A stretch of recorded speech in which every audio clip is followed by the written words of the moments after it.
Good afternoon, everybody. Welcome to the Agora Café, the latest in this series of monthly webinars for advisors. I'm Judy Morfitt with Agora, and I'm very pleased to introduce our guest speaker today. But before I do that, you're probably wondering, this is a professional environment. Yes, I am wearing a white sweatshirt. If anybody online is a hockey fan, you will know that it is round 2 of the NHL playoffs, game 1 for the Winnipeg Jets. And you may not know, I'm in Winnipeg, so I am required to wear my Jets whiteout shirt for the full workday. Not being disrespectful, I'm just being a team player. So our guest speaker today is Ian Marthinsen, and he's from Lysander, and it's one of our fund partners that you have access to through our series of managed solutions. And Ian is a portfolio manager at Lysander Funds. Prior to joining Lysander in 2015, he held client relationship management positions at different companies, including Gluskin Sheff and Associates, BMO Nesbitt Burns. A lot of really good, solid, deep experience here in the industry. He holds a Bachelor of Commerce degree from the University of Guelph, an MBA from Rotman School of Management at the University of Toronto, and is a CFA charter holder. And with that, I'm going to turn it over to Ian, and he's going to walk us through some very interesting content. Ian, over to you. Well, thank you, Judy. Thanks for that intro, and thanks everyone for attending today's presentation. Glad to see that everyone's so interested to talk about bonds. And I know that bonds sometimes get a reputation as being a boring asset class, but hopefully through today's presentation, I can dispel some of that myth. And really, the purpose of today's discussion is to build a better foundation of understanding for both bonds and how Canso Investment Counsel manages bonds. So that will lead us to our agenda. So we'll start off with an overview of bonds, and that will be very cursory, high-level information. We'll then go into why do bond prices change. We'll kind of ramp it up a little bit in terms of the complexities there. Then we'll switch to what is Canso Investment Counsel Ltd, and we'll finish off with talking about the Lysander-Canso Corporate Value Bond Fund. So with that in mind, let's kick things off by talking about an overview of bonds. So what are bonds? Bonds are quite simply loans. They're loans to, in their most simplest forms, either governments or corporations, where investors who have capital lends it to a government or a corporation. The investor receives interest payments over the life of the bond, and at the end of the life of the bond, the investor gets their money back. Pretty simple, right? Well, it is pretty simple if you hold it through the entire maturity process, but it's really what happens in between that it can get a little bit more interesting. So in finance, we have our own kind of language to speak, and in the bond market, it has its own terms and jargon, so to say. And some of that's outlined in the chart below. So we've got some characteristics that match up to different bond terms. So if you're talking about bonds and you're asking how much, you're usually referring to principal or par amount. How long? That's usually referring to term, tenor, or maturity. And then how much interest? That is the coupon or the yield of the bond. So those are bonds at the very high level. Who should invest in bonds? Well, generally speaking, bonds are appropriate for investors seeking capital preservation, income, and growth. Capital preservation because bonds do mature at par, so you get your money back. Income because you get regular coupon payments from owning a bond, so you get this regular income stream. But also growth in some cases, because you can buy a bond at a discount, or bonds can even go from a par value to a higher value, and investors can earn capital gains. And we'll talk about that a little bit more under the section, why do bond prices change? But really, that's why I believe bonds are really a dynamic asset class, because there's no other asset class that you can really achieve the objectives both of capital preservation and growth within the same asset class. Obviously, you have to do some tactical navigating, but you can achieve those objectives all under the heading of bonds. So In this chart, we'll talk more about corporate bonds and government bonds specifically. And really the two key concepts I'm going to highlight here are the yield curve and credit spreads. So we'll start with the yield curve. And what's the yield curve? The yield curve is the red line in this chart. And what it's showing is that it's the different yields you can achieve as an investor by buying government bonds at different tenors. So different for different time periods. There's really two key benefits or practical applications of the yield curve for investors.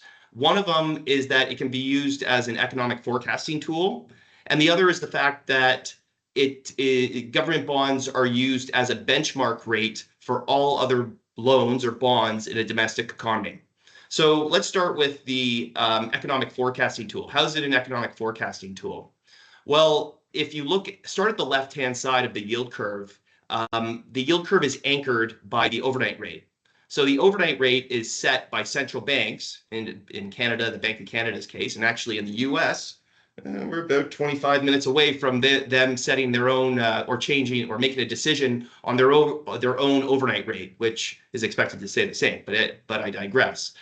So the overnight rate is set by central banks so they can achieve their domestic mandates. And that can change depending on the specific jurisdiction, but generally inflation has a lot to do with it. So it's a primary tool that central banks use to control inflation. But let's move a little bit out on the yield curve, away to the right of the overnight rate. And let's go to the 2-year yield. What does the 2-year yield express to investors?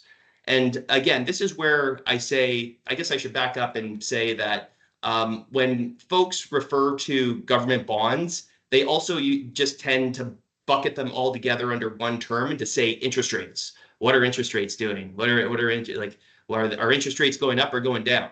Well, I always say you need to be specific what type of interest rate you're referring to, short-term rates or long-term rates. So again, going back to the 2-year yield, the 2-year yield is the market reflection of where they believe the overnight rate will be in 2 years. So it's just to say that short-term rates are heavily dictated by what central bankers are going to do. So if you were to interpret what this curve is telling you right now, it's that in 2 years, the bond market believes that overnight rates in Canada will be around 2.5%, which makes sense.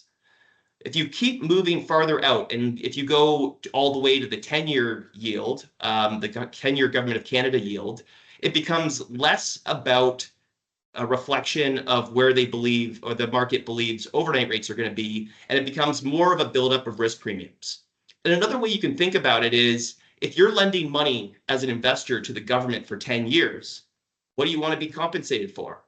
Well, you want to be compensated for real growth or the opportunity cost of real growth. So you can use kind of real GDP as a proxy for that because you want to be, that's a compensation factor. You want to be compensated for inflation because inflation, your coupons are fixed and it erodes your purchasing power. So you want that yield baked in.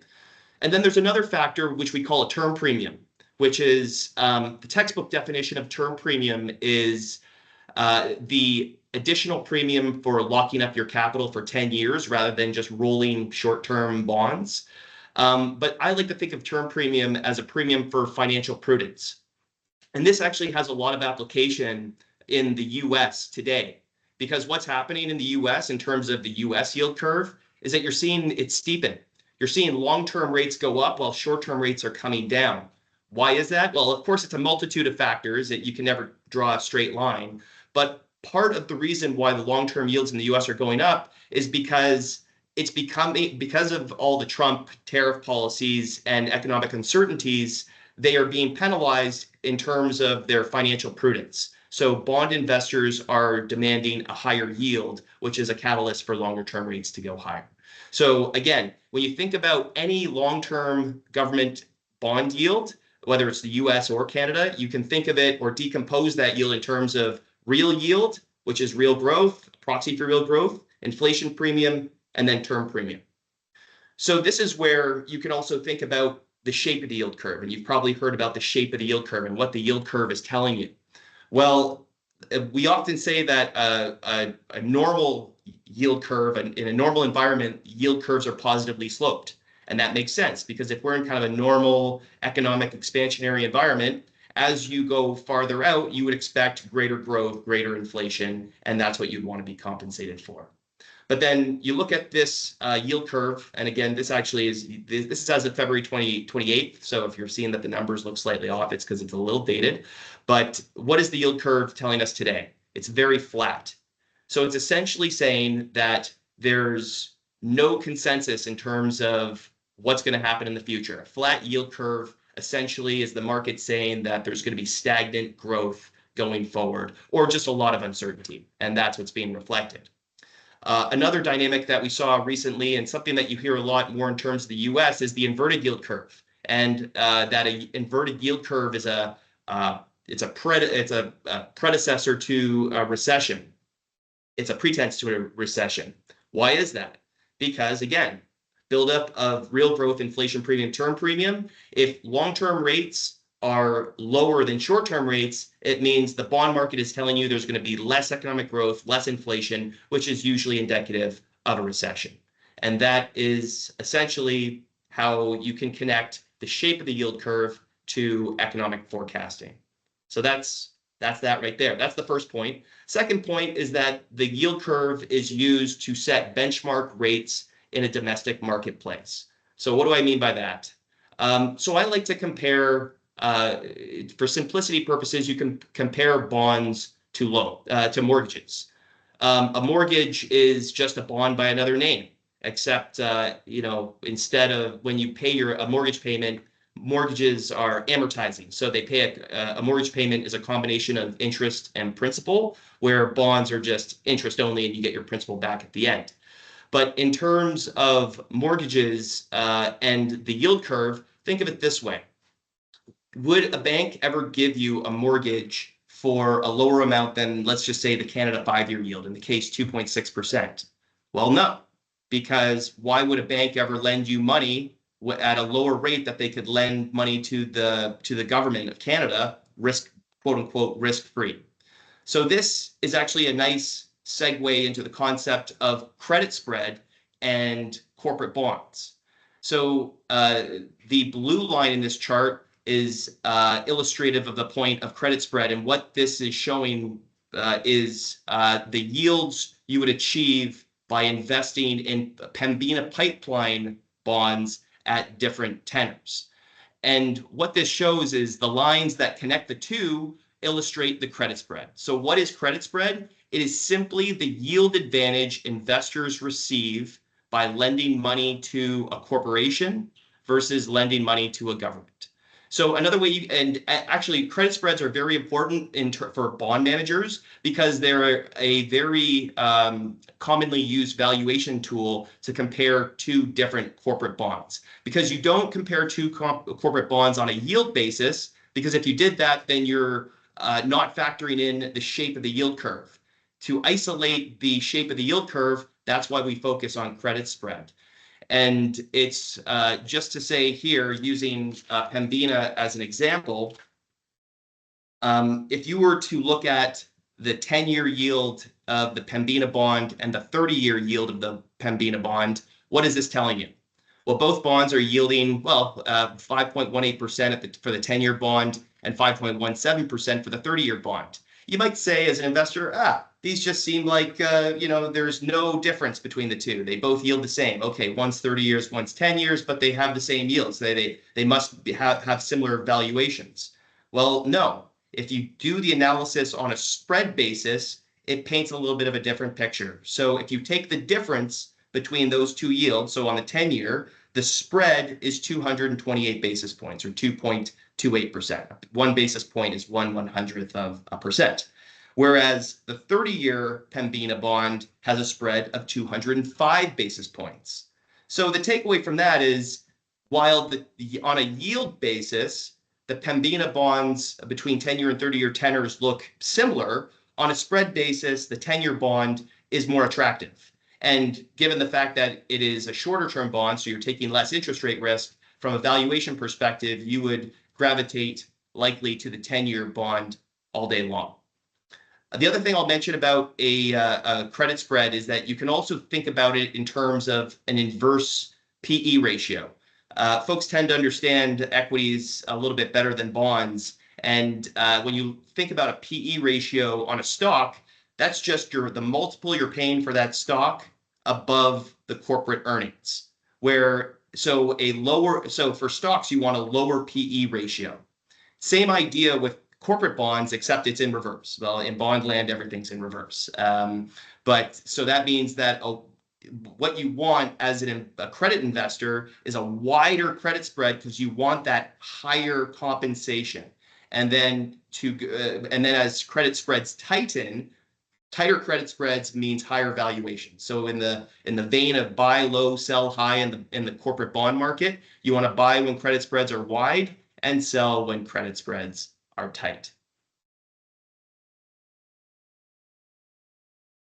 So that covers corporate bonds and government bonds. So now let's go to, why do bond prices change?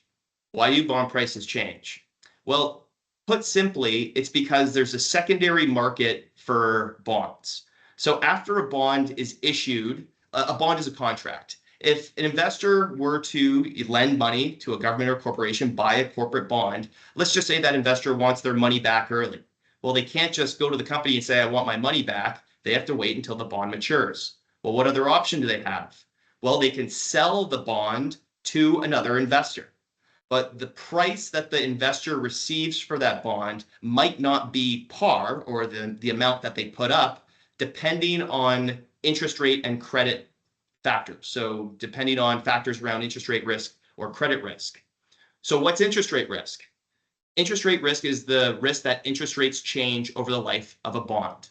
So why do changing interest rates change price? Well, we'll look at the example I provided here with Canada Bond 1 and 2.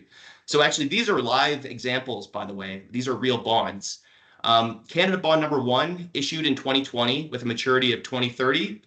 So it was a 10-year bond at issue with a coupon of 50 basis points or 0.5%. Issued at par 100. So when bonds are at par, their coupon and their yield is the exact same. That's great. Let's go 5 years later to February 28th, 2025. In 2024, Canada Bond number 2 was issued. That also has a maturity of 2030, but its coupon is 2.75%. So you have two bonds that are both 5-year bonds. At February 28th, 2025, both Canada Bond 1 and Canada Bond 2 are both 5-year bonds, although they were issued at different times and they have different coupons. As we learned from the previous slide, the prevailing 5-year Government of Canada yield is 2.61%. So the question is, how do you get these two bonds, Canada Bond 1 and Canada Bond 2, to have the same yield when they have different coupons? And the answer is you have to adjust your price. As is illustrated in this chart here, the price of Canada Bond 2 goes up to 101, and the price of Canada Bond 1 goes down to $88. So this is also to say that if you hold both of these bonds to maturity, investors would receive a capital gain of $12 and for bond 1, and for bond 2 would achieve a capital loss of $1. However, with Canada Bond 2, you're receiving higher interest payments along the way. So this is this is really it in terms of why bond prices change. And another way, I'll go back to my example with equities. You can think about it also as think about the dividend yield on a stock. If you have a dividend yielding stock and the price of that stock goes up, what happens to your dividend yield? Assuming the dividend doesn't change, the dividend yield goes down, because you are receiving less income for the price of what you're paying for that stock. It's the same idea for a bond, except with a bond, it's more the price is a reflection of where interest rates are. The price is more driven by the yield, where it's the other way around with stocks. The yield is more of a byproduct of the price of the stock. So that's interest rate risk. Credit risk. Credit risk is the risk that a bond issuer defaults prior to maturity. and credit risk is reflected in the credit spread of a bond. Like I mentioned, credit spreads and bond prices move in opposite directions. I'll go back to my analogy of mortgages to reflect credit spreads, and this is just to say, let's just say you have two borrowers or two folks looking to get a mortgage. One has a higher credit score and the other has a lower credit score. Who's going to get the better rate? One with a higher credit score. Or we'd say in bond land, they would achieve a lower spread because they're a higher credit-worthy borrower. So that doesn't exactly explain why the bond prices change, but I'll expand on the example. Let's just say that the borrower with the higher credit score during the life of his mortgage lost his or her job. And then the bank realized that, and they wanted to sell the mortgage to another institution. And that other institution knew that borrower lost their job. What's that new institution going to want in terms of yield spread? Higher or lower? They're going to want a higher yield spread to compensate for that additional risk. So that's why why I mentioned before, we would say the credit spread on that mortgage of that high credit quality borrower, well, their credit quality went down, so the credit spread widened. And because we're in bond land and everything's in reverse, credit spreads go wide or interest rates up, bond price down. And that's why bond prices change from interest rate risk and credit risk.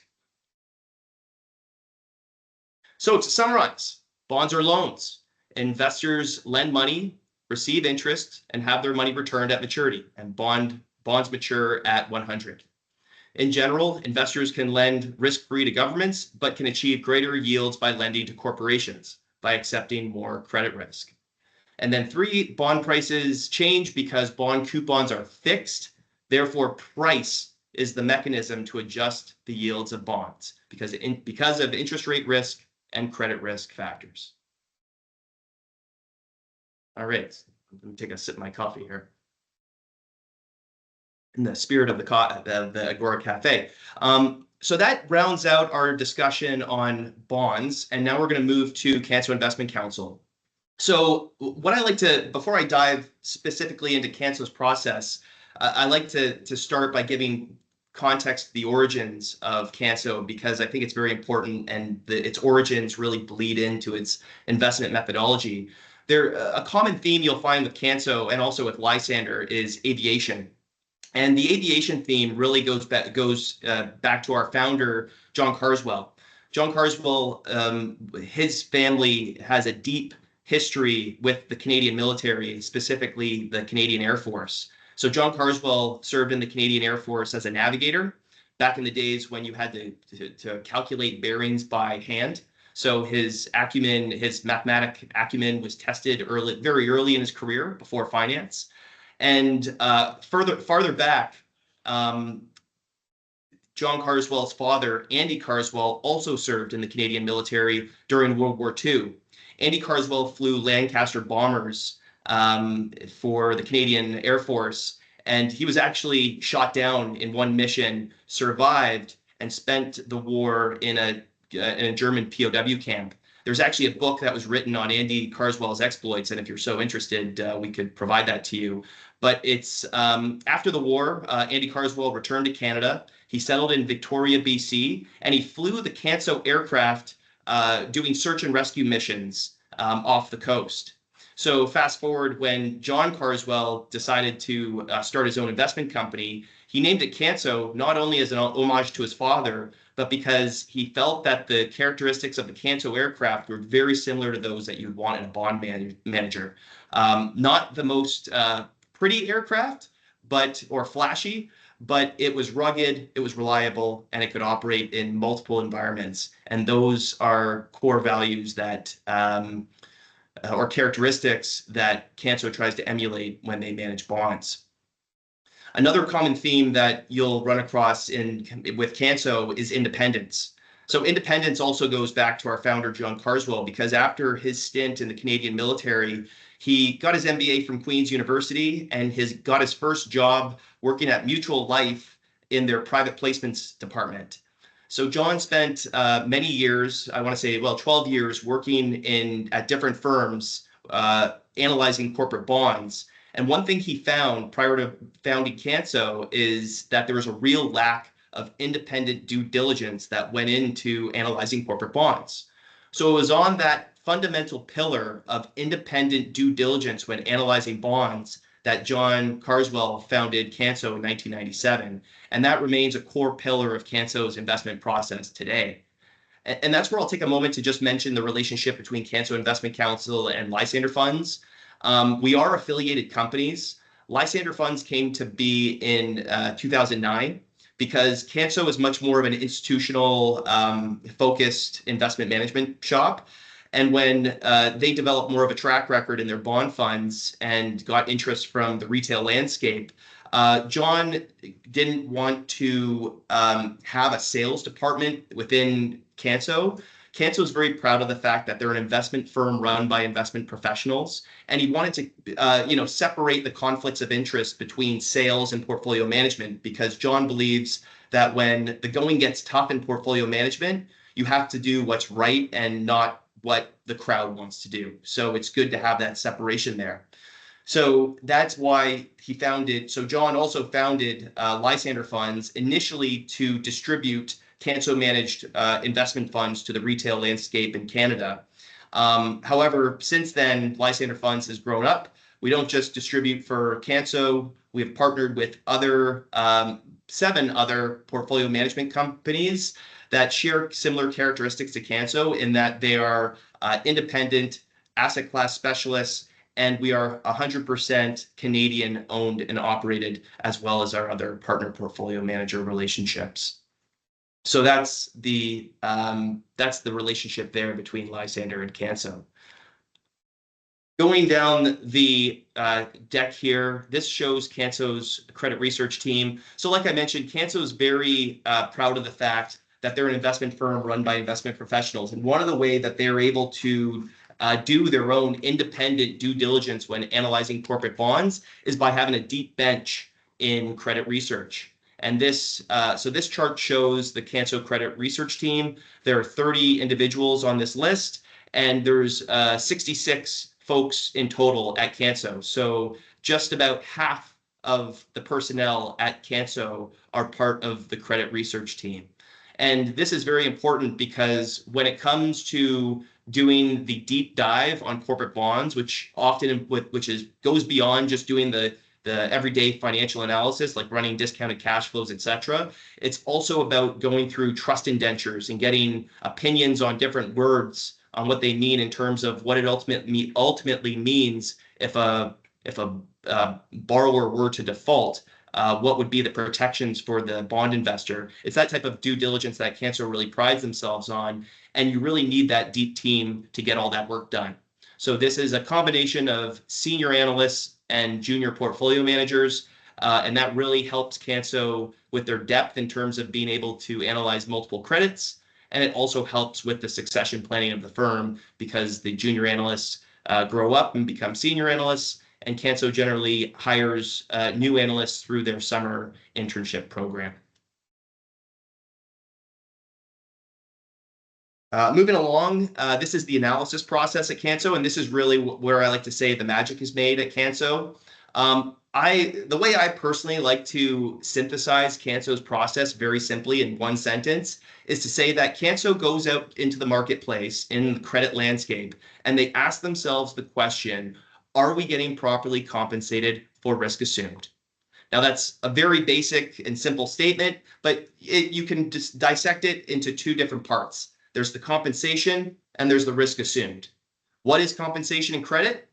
Well, it's like we just discussed. Compensation is credit spread.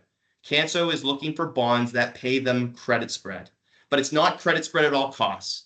They're not just going on Bloomberg and saying, okay, find me the bonds that have the widest credit spread, because there could be a reason that a bond has a very wide credit spread, and it could be that it's not a good reason. So this risk assumed part is such a big part of Canso's investment process, and that risk assumed piece is emphasized in this chart here. Again, in the spirit of the Canso, not the prettiest looking chart, but it gets the point across. So when Canso analyzes a credit, they look at the cash flow and business of a company. They look at the default risk, they look at the security and the covenants of the bond, and really the outputs are these two items at the bottom. You've got your Canso rating and your maximum loss. Canso rating is similar to a normal credit rating. I think the S&P, similar nomenclature as well. So it's AAA all the way down to D. And you can think about the Canso rating as a probability of default. So AAA, very low probability of default, and all the way down to sub-investment grade, kind of below BBB would be higher probability of default. However, in credit, in corporate bonds, rather than, say, equity, you're at the top of the capital structure with corporate bonds. So a event of default is not your moment of total loss, because you get some semblance of recovery when you invest in credit. That is where the maximum loss score plays an integral part in the process, because the maximum loss characteristic answers the question, if in default, how much do we get in recovery? And that is a scale of 1 to 5. Each number is an incremental 20% of recovery, 1 being the best, 5 being the worst. So 1 is 80 to 100% recovery given default. 5 would be 0 to 20% recovery given default. And I would say the maximum loss is powerful for a couple of reasons, because number one, it gives Canso a view of what their total downside risk is in a default. So it really helps them identify or separate the value opportunities from the value traps. Because some investors might say, ooh, that bond's sub-investment grade, it looks pretty risky. But what if that sub-investment grade bond has a lot of asset coverage, a lot of assets that it could sell? What if it's structured very well and the covenants are very strong that protect bondholders in a default situation? Canso would say, well, that could be good value. And that's where the interplay between the Canso rating and max loss has its power. Max loss also informs some portfolio construction guardrails. So it's just to say that a maximum loss 5 obviously is very risky, only 0 to 20% recovery. But it's not to say that a maximum loss 5 couldn't be, Canso couldn't invest there. It's just that it could only be a very small weight in the portfolio. Or said another way, in order for a bond to have a full weight in the portfolios, it must be a maximum loss 1. So it won't meaningfully impair the overall performance of the fund if there was to be a default situation.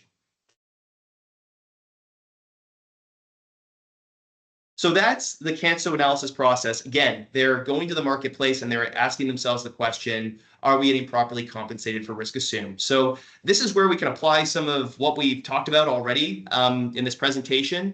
This chart is showing U.S. high yield credit spreads, or more specifically, it's the spread of the ICE B of A U.S. high yield index. Again, you can kind of think of this as a reverse chart to the PE ratio of the S&P 500. But it's essentially, you are seeing a basket of high yield, U.S. high yield bonds and the weighted average spread of that index. And remember, everything's in reverse. So what is this chart telling us? Well, credit spreads more recently, since they've come down since 2022 or since 2023, really, credit spreads have been very tight, meaning we haven't seen a lot of value in high yield. Investors aren't getting additional compensation for taking that incremental risk going to high yield. So what does that mean for Canso? Well, if they don't see compensation for risk assumed, they don't just say, well, risk be darned, we're going there anyway. They say, you know what, we're going to take risk off the table and wait for a better entry point.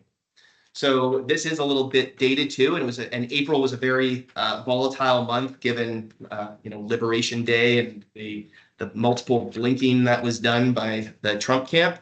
But it's just to say that in the month of April, credit spreads did widen a little bit. So we have been getting some questions. Oh, well, credit spreads widened a little bit. Did you take advantage of that? Did you go into high yield?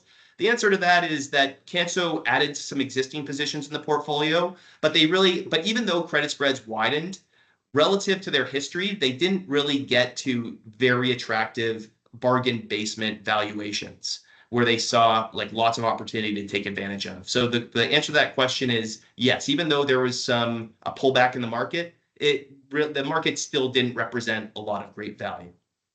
And as of yesterday's close, the high yield index was at 366 basis points. So this chart this chart emphasizes an opportunity that goes back to the pandemic. It really highlights Canso's process of looking beneath the surface and finding value in high yield where others might miss it. So this is specific situation is Hertz going through the pandemic. This is a price chart, so you can see on the left-hand side, the bonds went from trading at par all the way down to just above 10 cents the dollar as the pandemic hit. Why did that happen? Well, obviously, the pandemic was not good for travel-related stocks or for car rental companies because no one was traveling, no one was renting cars. So the market appropriately sold off. But one thing that clued Canso into the opportunity of Hertz was the fact that, well, what happened to used car prices in the pandemic? They actually went up because you weren't getting any new supply. So it's where the value of the bonds were getting lower, but the value of the underlying collateral was getting higher. So for Canso, that was a no-brainer. That was definite compensation for risk assumed. You can see annotated on the chart where Canso bought at low buys of 16 cents the dollar, or a yield to maturity of 25.5%. And then what happened as a result of the pandemic and what played out here? Well, the company did announce a restructuring. So the bonds did default, but again, it didn't mean it was a total loss. Through the restructuring process, the bonds were actually taken out and called at a price of 103. So buys at 16 cents on the dollar and sells at $103. So that was a pretty good growth opportunity that was realized in the portfolio during the pandemic. So we've given context to Canso and their process. So now we're going to talk about Lysander-Canso Corporate Value Bond Fund, which is Canso's flagship bond strategy. I often, one thing I like to clarify when we talk about like what we just call a corporate value. Corporate value often gets categorized as a high yield bond strategy, but one thing I always like to just reemphasize is that it's not necessarily a high yield bond strategy. It is an unconstrained credit mandate that uses high yield to generate alpha over the cycle. But like I mentioned before in the analysis process, Canso's asking themselves that question, are we getting properly compensated for risk assumed? And when the answer is no, Canso actually takes risk off the table and waits for a better entry point. But when there's lots of value, when there's value plenty in the market, Canso has the ability to change the levers in the portfolio to adopt a more growthy stance. So really, you can think about Canso Corporate Value as a hybrid security in your bond portfolio, where it can be very core, like in the methodology of like a core plus bond strategy. It can be very core or capital preservation like when there's not a lot of value, but then when there's more value, it can be more of that plus, like core plus, that plus component of your bond portfolio and achieve those growthier returns when there is more value. So it's really this hybrid type of security between ultimate downside protection and growth. Again, very exciting how they do that. I won't go through each one of those points, but I'd like to emphasize in this chart, it shows the growth of the fund since its inception in 2011. This is the inception of the prospectus fund. The corporate value mandate has a track record going back to 2000, but this is specifically the prospectus fund. And what this is showing you is since inception in 2011, the corporate value cumulatively outperformed the FTSE Canada All Corporate Bond Index by about 44%. So and you can see from the lines going from 2011 to around 2020, very steady performance through there. And then after 2020, through the pandemic, the fund did extremely well because it was well positioned in advance. So now we're coming to the final slides here, but this really rounds it all out. And what does this all mean? What does this all mean for the positioning of the fund? I mentioned that it's, it can be a hybrid between downside protection and growth. And that is emphasized in the chart above, which is the high yield allocation within the fund. And you can see if you were to overlay credit spreads onto this chart, they would be fairly well correlated. Now, I don't want to give the impression that it's formulaic, that if credit spreads go out, it's an automatic buy. Again, widening credit spreads just mean that there's generally more value out there. So going from 2012, remember 2012 was around the European debt crisis. So when the European debt crisis hit, there were some more opportunities in the marketplace in the sub-investment grade space. So Canso methodically increased its high yield allocation. Following 2015, which was just after the oil bust, there were some more opportunities there, but credit spreads again tightened. So as credit spreads tightened and bonds matured within the portfolio, Canso didn't see value for risk assumed. So they allocated that incremental capital to high yield. Fast forward to 2018, 2019, the portfolio was very defensively positioned with under 20% exposure to high yield, because actually it was a very similar situation that we're going through today. Credit spreads were very tight. We didn't see value for risk assumed in the credit markets, so we waited for a better entry point. Now, Canso did wait a little while, and it was a little more painful in that period because risk-free rates were lower, so the all-in yield of the portfolio was not as attractive in that period. But actually, to achieve the greatest returns in corporate value on a forward-looking basis, this is all, of course, with the benefit of hindsight, you would have achieved the greatest returns if you had invested in that period of 2018, 2019, because you would have captured the full upswing following the COVID pandemic. So this is just to say our positioning today is very similar to 2019. I'm not, of course, guaranteeing returns or trying to say that it's going to look exactly the same as it did in 2020. That was a global pandemic, and no one foresaw that the whole market was going to close in the entire economy was going to close in 1 week. But it's just to say that Canso is methodically waiting to deploy its capital. It has a lot of dry powder on hand. But the good news is today is that you're actually getting paid on your dry powder. So when you look at the exposure within corporate value today, the characteristics of corporate value today, we're sitting at a yield of 5.2% and a duration of 3.2 years. We do often get questions on, well, how does Canso view duration? The other way that we describe Canso's process is that it's fundamental bottom up. Of course, there's top down, which is macro first and you go down, or bottom up, which is company specific, and then you go up from there. We would say, so Canso is pure bottom up. While they do, of course, look at the macro, they don't really incorporate macro forecasts into their positioning of the fund. Canso's not trying to front run interest rate moves. They're not trying to say they have a crystal ball and they know what the Fed is going to do or what they did today or what the Bank of Canada is going to do. And to me, I think that's a benefit because it keeps them out of trouble and it keeps them squarely focused on factors that they can control, and they can control their risk analysis process, and they can see empirically what credit spreads are and whether they represent value. So it's just to say that duration positioning in the portfolios are more a synthesis of where Canso sees value in terms of credit spreads. Where you will see Canso sometimes increase duration, it's not to necessarily capture interest rate moves, but it's to say that they see more value in bonds. They see more credit spread in bonds farther out the yield curve. So duration is just a byproduct of that bottom-up process. So how are we positioned today?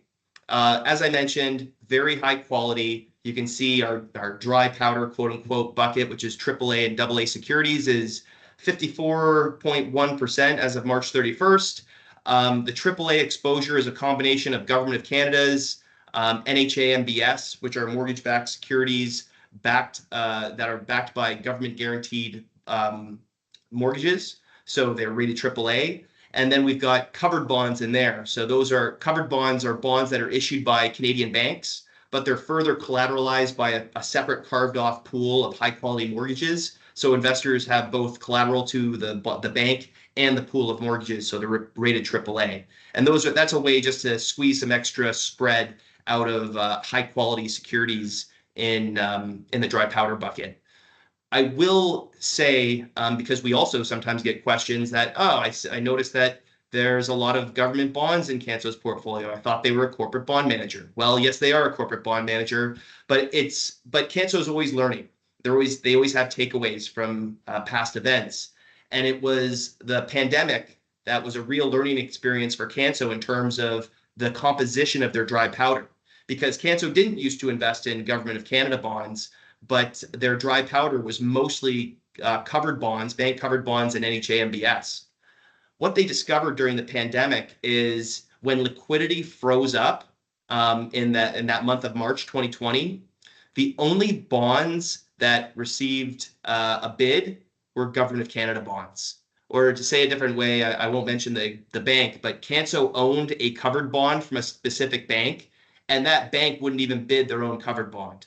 So again, Canso learned from that experience, and in order to improve the liquidity structure of their portfolio, they have a greater allocation to Government of Canada's this cycle. So it's just to say that Canso is not using governments to express a view on rates. It's really there to add that incremental liquidity.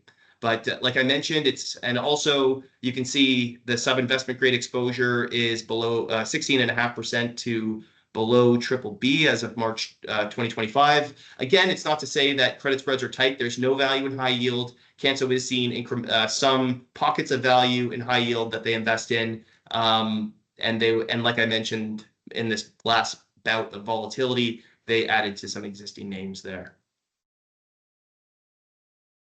So just to kind of round things off in the presentation, in our formal presentation, this is to quote Canso. This is from Canso's Market Observer in January 2025. We're invested, but increasingly conservatively, focusing on things with better valuation metrics and avoiding higher risk situations. If we don't understand a risk, or if we're not paid to assume it, then we'd rather wait for better opportunities. Which it's nice that I hope my message was congruent with that point. And again, just to round things off with performance, this is just, again, more recent performance as of March 31st. I actually do have numbers as of April 30th. Year to date, as of April 30th, Lysander-Canso Corporate Value Bond Fund is up 0.6%. The index, the FTSE Canada All Corporate Bond Index is up 1.4%. And actually, April was actually a very indicative month of Canso's process relative to the benchmark, given the volatility. Corporate value was up 50 basis points, where the FTSE Canada All Corporate Bond Index was down 40 basis points. So pretty good capital preservation in a very volatile month. And again, I wouldn't suggest anyone investing corporate value if your time horizon is super short, like a year. This is really for kind of mid to longer term investors, at least 3 to 5 years. So when you look at our longer term numbers going out, especially 5 years, Canso Corporate Values delivered plenty of alpha, incremental returns above the benchmark. And there you go. This is our compliance department saying hello. Well, Ian, where would we be without our compliance departments, right? This is true. This is true. I want to thank you again on behalf of Agora and on behalf of all the people that joined us. Some people joined us straight through Teams. We also had some people come in through LinkedIn because we had posted the live link.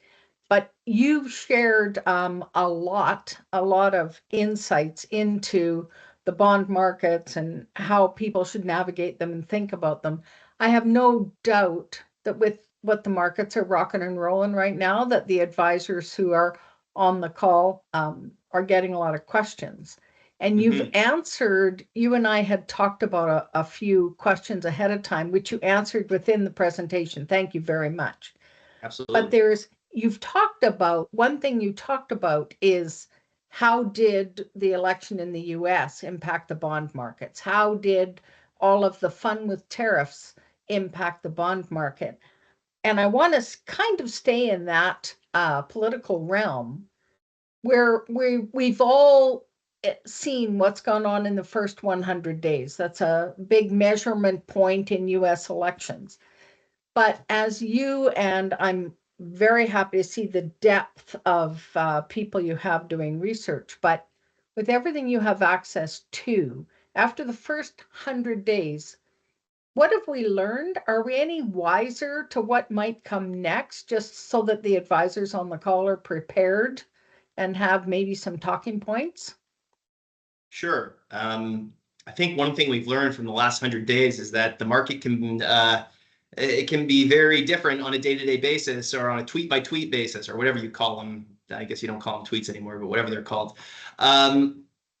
The key, how I would relate, really, since the election, I more like to focus really since this Liberation Day, and it was really the month of April, which was more a representation of where things can go in the future. I mean, Q1, because Q1 started with a bit of a Trump bump. Markets were like, okay, Trump's in, he should be more business friendly. There was a rally in equity markets. Duration did rally a little bit, and then they were like, wait, oh no, don't worry, he's joking with the tariffs, and then, oh wait, he's not joking with the tariffs, and then everything changed. One thing, like I mentioned, I go back, so you can think about analyzing bonds in terms of rates and credit. And what we learned from April is that we could see an environment like 2022 again, where what happened in 2022, it was a combination, it was the double whammy for bonds because interest rates rose and credit spreads widened. So there's really no place to hide unless you were in pure cash. In that environment, corporate value, it did produce a negative return, but it was a lot of alpha. We did a lot better than high quality indexes, and it did provide an opportunity for Canso to buy some more attractive situations in credit. So I see this environment is that it's changing the playbook, where it's throwing the bond playbook out the window a little bit, because if tariffs ultimately end up in upending the economy, if we do end up in a recession, the common bond playbook is to say, okay, you just buy flight to quality, you buy treasuries, go long duration, because everyone's going to pile into treasuries, the yield's going to fall, and that's going to be the ballast to equity selling off. But it's like I mentioned before, it's that buildup.